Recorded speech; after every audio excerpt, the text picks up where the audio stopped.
যে কোনো ক্ষেত্রে পরিষ্কার পরিচ্ছন্ন থাকাটা খুব বেশি দরকার। আজকে আমি আমার ছেলের সবগুলো খেলনাকে ধুয়ে মুছে একদম পরিষ্কার পরিচ্ছন্ন করে দিয়েছি। আসলে এই জীবাণুগুলো থাকার কারণে বাচ্চা অসুস্থ হয়ে যায়। তাই আপনারা আপনাদের বাচ্চাদের খেলার যে জিনিসগুলো রয়েছে, যেগুলো সবসময় সে ব্যবহার করে, সেগুলোকে সপ্তাহে অন্তত একবার পরিষ্কার পরিচ্ছন্ন করে দেবেন।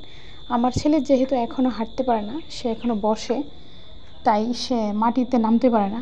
সেজন্য আমি তার এই জিনিসপত্রগুলো একদম সুন্দর করে পরিষ্কার পরিচ্ছন্ন করে তারপরে তার কাছে দিই। কারণ এখন যে সিজনটা চলছে, জ্বর, ঠান্ডা, কাশি, প্রায় বাচ্চাদেরকে দেখা যাচ্ছে এরকম হচ্ছে। বিশেষ করে যে বাচ্চারা মাটিতে নামে বা হাঁটাহাঁটি করে, নতুন হাঁটা শিখছে তারা। তো সবাই একটু সতর্ক থাকবেন। আর অবশ্যই বাচ্চাদের খেলনা, বাচ্চারা যে যে জিনিসগুলো ব্যবহার করে সবগুলোকে সুন্দর করে ধুয়ে পরিষ্কার করে সেগুলোকে রোদে শুকিয়ে তারপরে তাদেরকে দিবেন। এই জিনিসগুলোর মধ্যে কিন্তু অনেক ধরনের জীবাণু বসবাস করে, আর সেই জীবাণু বসবাস করার কারণে বাচ্চাদের সহজেই জ্বর হয়ে যায়, ঠান্ডা লেগে যায় বা অন্যান্য সমস্যা হয়ে যায়। এখন সবচেয়ে বেশি সমস্যা যেটা, সেটা হচ্ছে বাচ্চার শরীরে গুটি গুটি দেখা যায়। প্রায় বাচ্চাদের এই রোগটাকে স্ক্যাবিস বলা হয়। এটা কিন্তু এই জীবাণুর কারণে হয়, আর এটা হচ্ছে ছোঁয়াছুঁয়ি একটা রোগ। প্রায় বাচ্চাদেরকে এখন দেখা যায় এটা। তাই আপনারা পরিষ্কার পরিচ্ছন্ন থাকবেন, নিজের বাচ্চার জিনিসপত্র পরিষ্কার রাখবেন। দেখুন এখানে যে জিনিসগুলো দেখতে পাচ্ছেন, খেলনাগুলো, আমি সবগুলাকে সুন্দর করে পরিষ্কার করে তারপরে এখানে রেখেছি। আর এইগুলা পরিষ্কার করে রাখাতে আমার বাচ্চা এগুলা খেলতেও খুব স্বাচ্ছন্দ্য বোধ করবে। আর এই জিনিসগুলো থেকে দেখা যায় অসংখ্য ময়লা বের হয়, অসংখ্য ময়লা। মানে এটা পরিষ্কার যখন করেছি তখন দেখেছি।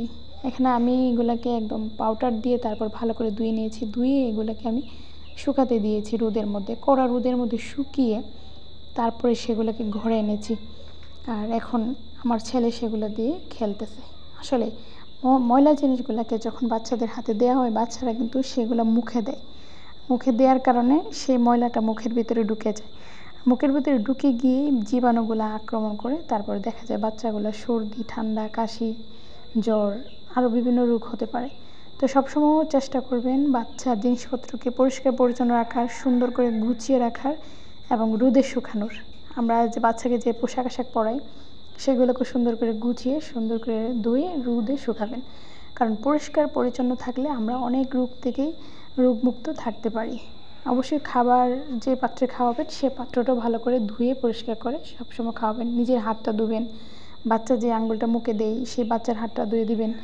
মানে সবসময় পরিষ্কার পরিচ্ছন্ন থাকবেন। পরিষ্কার পরিচ্ছন্ন থাকলে আপনার বাচ্চা সুস্থ থাকবে, সব কিছু দেখতেও সুন্দর লাগবে। মাশাআল্লাহ। সবাই ধন্যবাদ। আল্লাহ হাফেজ।